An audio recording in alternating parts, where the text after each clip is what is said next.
Good afternoon. The time is noon, and welcome to the Pharr International Bridge Board meeting for January the 17th, 2024. We're going to go ahead and start with a roll call. Here. Here. Here. Here. Here.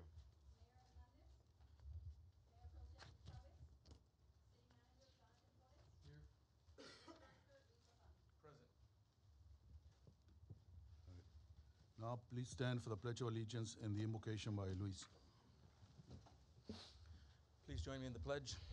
I pledge allegiance to the flag of the United States of America and to the republic for which it stands, one nation, under God, indivisible, with liberty and justice for all. Let us pray. Lord, before we go into this meeting, we still ourselves before you, for you are filled with beauty and light and care deeply about us. Help us listen before speaking. Help us to understand the business at hand. Help us to value and appreciate everybody and think about them before we think about our concerns and anxieties. May your light enfold us, may your spirit guide us, and may your grace abound us. This is our prayer. Amen.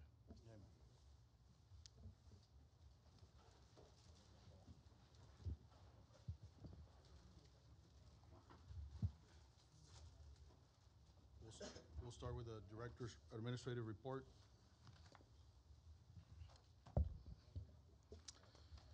Yes, sir, Mr. Chairman, members of the board.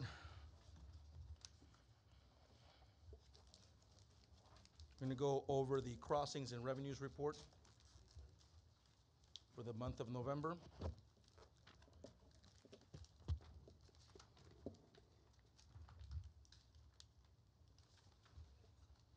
We'll start with page 2.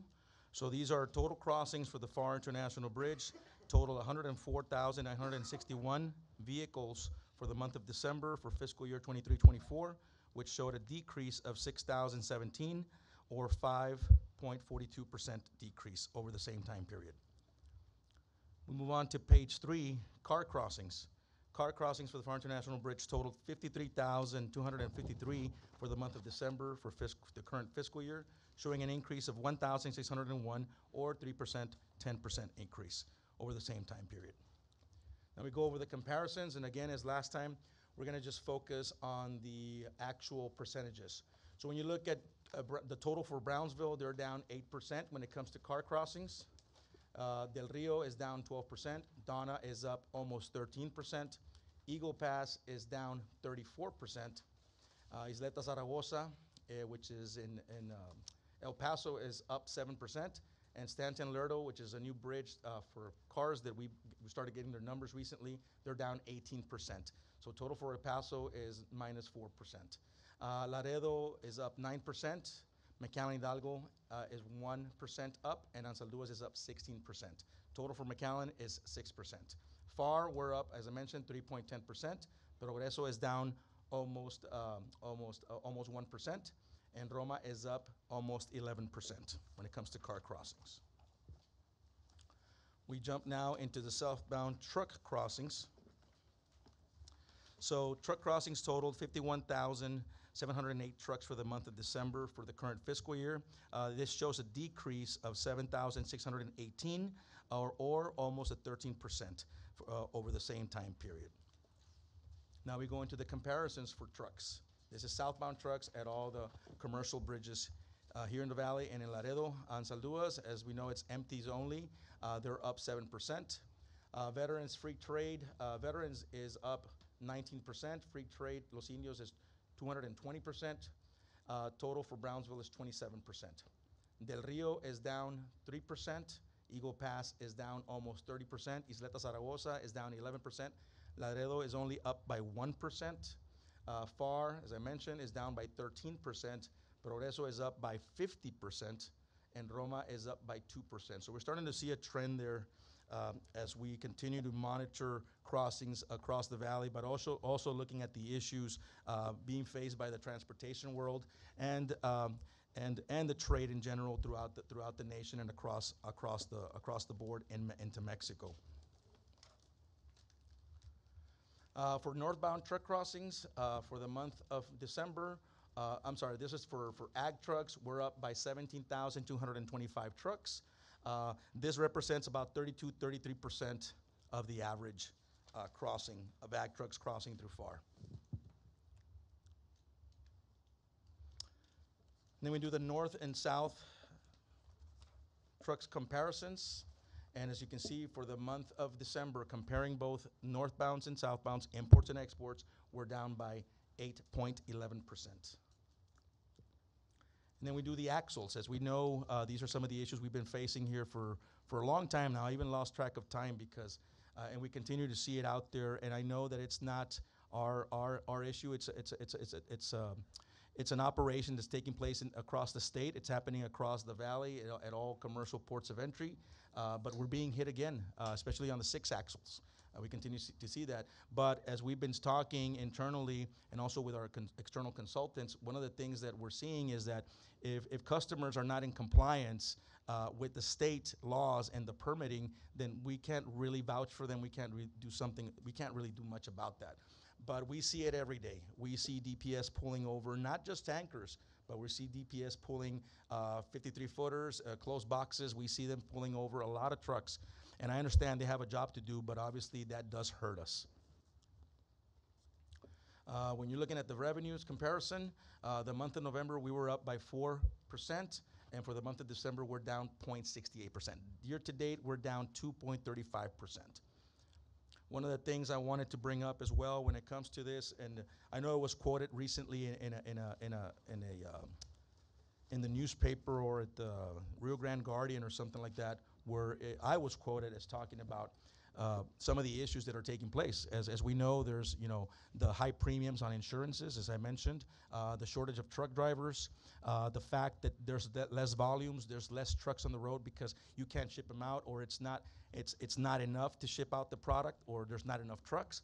But one of the things we haven't discussed is that when we did the cost-benefit analysis in Mexico for the bridge expansion project, we were expected to take a hit. We were expected to take a percentage, a dip on truck crossings, just based purely on the construction efforts. And we see that across the board with many construction projects in the valley and even throughout the state. But I just wanted to mention that because again, we would hate for the wrong information to get out.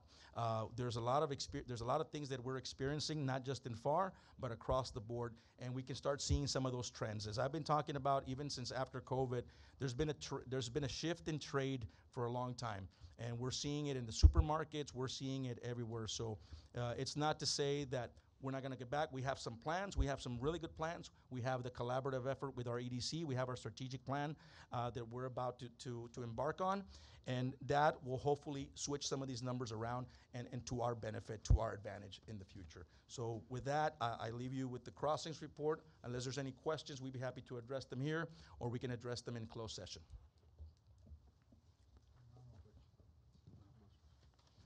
All right, move to the next item.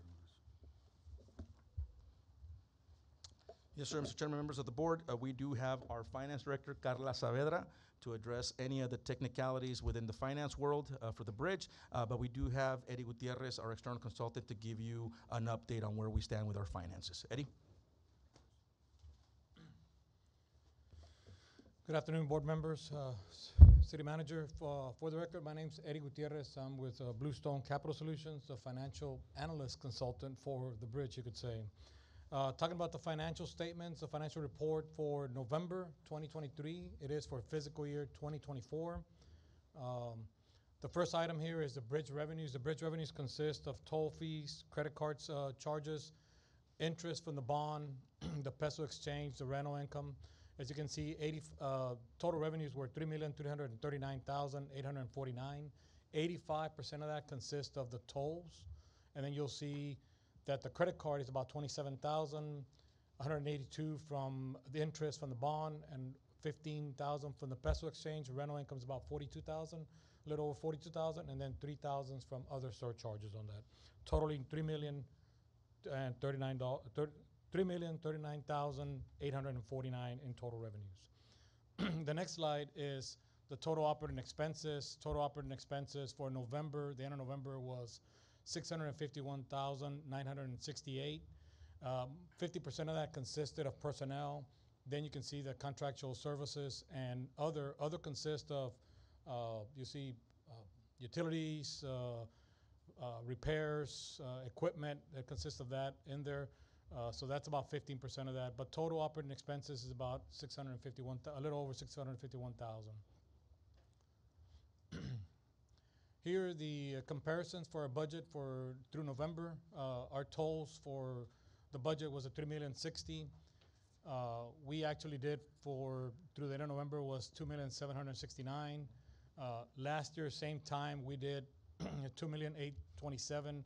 It's a decrease of 2% when compared to that of last year. Here is how we're doing on budget and benchmarking to budget. So as you can see, budget benchmark through the end of November is at 17%. Actual spent through November is at 13%. Obviously, we just started off the year. The one that has to get paid at the beginning of the year is the insurance. That was about 65,000. We budgeted about 42,000 on that. But we usually move monies around on that to make it within budget. Other than that, we're well within budget of where we're supposed to be at. And then here's the bond. The total bond for what was allocated to the bridge expansion was 37 million. 16 million was allocated to the DAP 15 and DAP 16. You can see the breakdown on interest and principal. Totaling for 2024, it's a little over 4.2 million that's allocated for that. And that concludes the financial section of it. The second part of the presentation is the southbound recapture rate through the end of December, the numbers that Luis just presented. This was for fiscal year 2024. As you can see, we've been tracking annually the recapture rate, and you can see that in 21, 22, and 23, we were well above. What this means is that we had more vehicles traveling southbound than we had northbound on the truck side. This is only trucks. So now we're starting to see the trend where we're starting to get back to what we had prior to those years, and that's at 96% where we're at on fiscal year to date. If you break it down month to month, you can see that on October we had 98% recapture rate, a 94%, and then a 97% for December recapture rate. And that concludes my presentations. Does anybody have any questions? No, thank you, Eddie. Thank you. Thank you, Eddie. Thank you, Eddie. Up next, item 2C, engineer's report. We do have Ruben Alfaro, our city engineer, to give you a status update on our projects. Good afternoon, Chairman, members of the board. Quick updates on the bridge projects. We're going to start with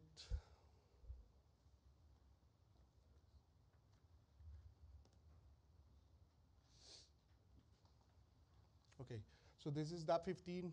DAP 15 construction is about finished. GSA and CBP requested access panels for the inspection booths. We entertained that idea, and we are installing these. Those are being installed as we speak. We did request for the ATS a DN04 request. There has been no response for that from the manufacturer.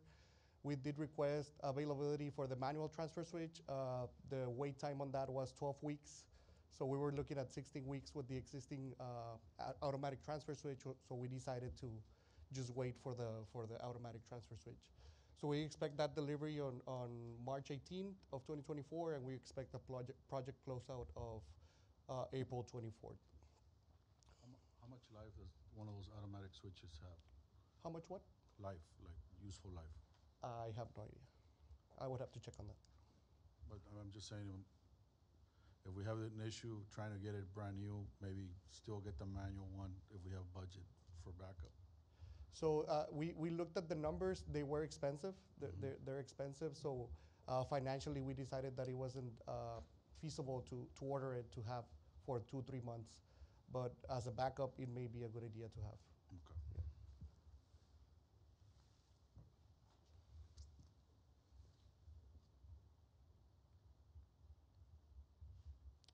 So the next project is DAP 16.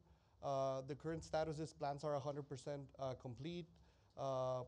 Good news, the final DAA was executed on the 28th of November, and the AFA amendment that was pending was executed on January 8th. So we're ready to go. TxDOT is received all the plans, all the documents. They're reviewing, and we should be receiving the authority to advertise this project pretty soon.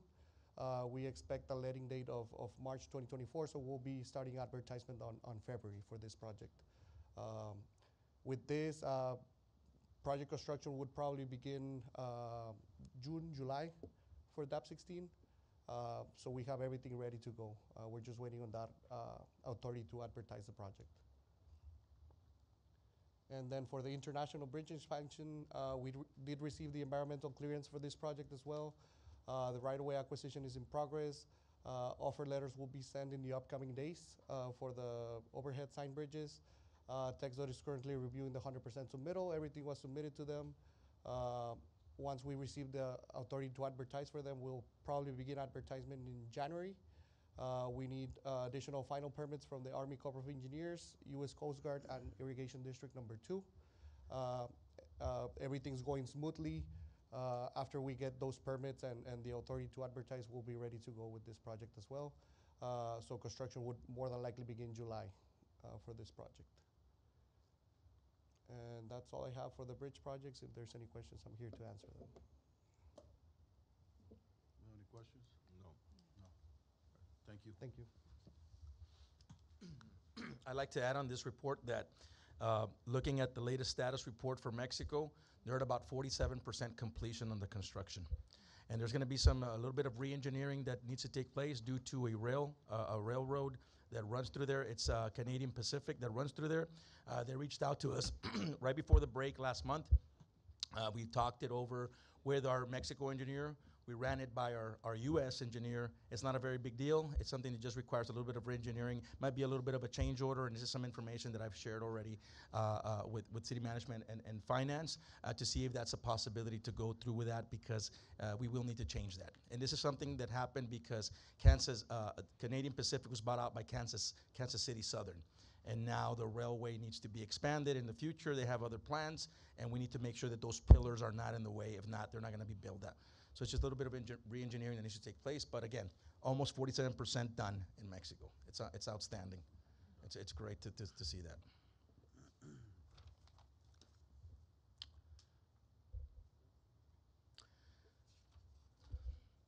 So with that, with my director's report, I really have nothing else to share unless, again, we want to entertain some questions behind closed doors. But I do want to remind everybody, I think everybody here is on board for the State of the City address. I know Cynthia Garza is here. I don't know if Cynthia wants to come up and say a few things about that, but we're excited. As she always says, it's been a sold-out show since day one. And we're really looking forward to it, to listen to our mayor talk about not just the bridge projects, but as a whole, what the city's been working on for the past year and some of the major accomplishments we've been able to put under our belt. So I don't know if, are we good? Okay. So that's the only thing I have under my specific director's report, aside from everything else I've already talked about. And we'll go ahead and move to administrative. And we need a motion for the approval of the minutes for November 15, 2023. Motion. Motion by Mr. Martinez. Second. Second by Mr. Beas. All in favor, say aye. Aye. Aye. Motion carries. And in accordance with, we're going to go to executive on these items. In accordance with Chapter 551 of the Texas Government Code, the International Toll Bridge Board hereby gives notice that it may meet in executive session to discuss and deliberate any items listed in the public portion of the meeting agenda, including items in accordance with the following sections: .071 through .088, I believe. All right, the time is 12:19. Back from executive, the time is 12:47 for the record. All right, moving on with the agenda, item 3B, administrative. Discussion and action, if any, on 2024 Index Reynosa membership renewal for $1,905.12. We need a motion. Motion? Second. Motion, Martinez. Second by Mr. Beas. Beas. All in favor, say aye. Aye. Motion carries. Moving on to item 3C, discussion and action, if any, on renewal of Comce Noreste membership for $2,235. We need a motion. Motion? Motion by Mr. Martinez, second by Mr. This is for a Beas. year. All in favor, say aye.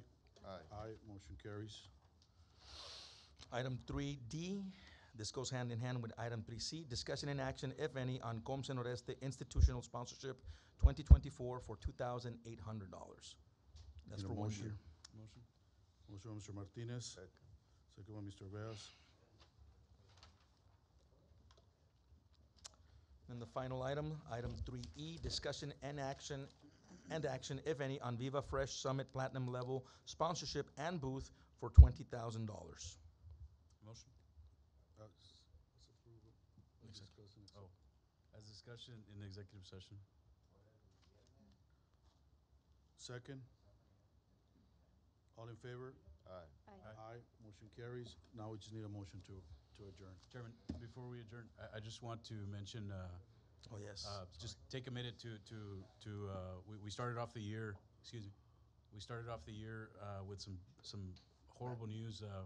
Our colleague and here with the city of Pharr, Michael Vargas, we received the news that he had passed away as the year started. I just wanted to take a minute to thank him, remember him, and colleague boards, the board members, for all the work that Michael did while he was here. On behalf of the Pharr National Bridge board members, our chairman, our deepest condolences to Michael Vargas' family. His work and his legacy will continue because it's here. As we see all the projects that our engineer was discussing, all the projects that are moving forward, that was all possible. That was a thumbprint of what Michael was doing here ever since he got here.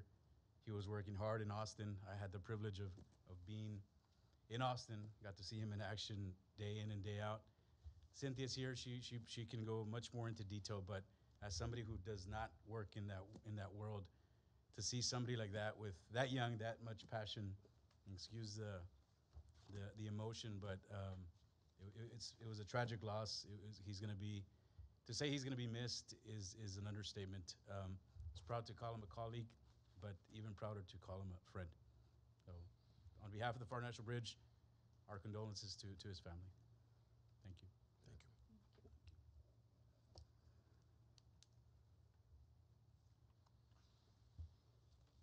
Need a motion to adjourn. Motion. Motion by Mr. Martinez, Second. second Mr. Campero. All in favor, say aye. Aye. Aye. Motion carries. Thank you, everyone. Thank you all. Have a good day.